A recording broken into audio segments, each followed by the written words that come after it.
Halos mag-iisang taon na sa darating na ikapito ng Abril mula nang isara ang kalsadang ito sa Badihoy Street sa Barangay Gisadsurong, Baguio City.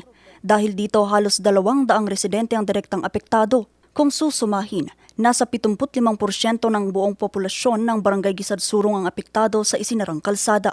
Nag-ugat ito sa hindi pagkakaunawaan sa 60 by 3 meters na kalsadang ito matapos mabili ang lupa na kinatitirikan ng kalsada. Mula noon naging limitado ang daang papasok at palabas ng komunidad.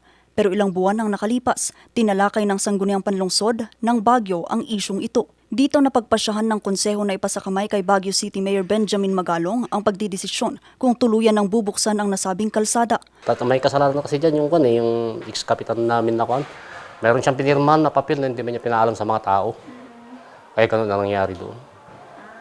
Kasi ang alam namin, kasi fence lang yun pala pati yung kalsada, kinuha na Kinabulan. Oo, kaya nung sinara na niya yan, marami kang tinawag din na mga pulis, ganun, si Piskal Cacho, kasama din namin dyan.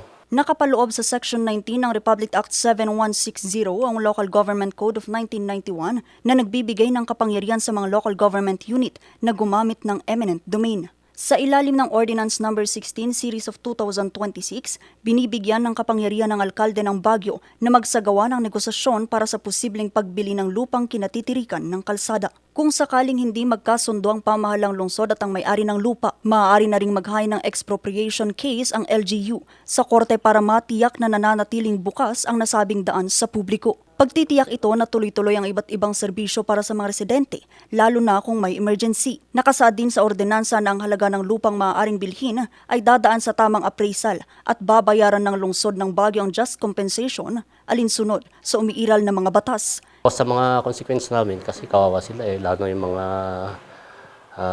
materialis na sa mga bahay.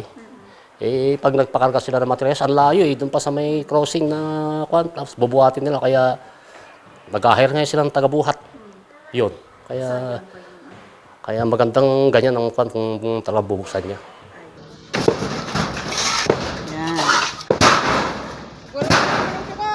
Matapos ang naging pag-uusap sa konseho, tinanggal na ng mga residente at ng mga kawani ng barangay ang harang sa kalsada. Kung maisa sa katuparan ito, inaasahang magdudulot ito ng malaking ginhawa at pakinabang sa mga residente.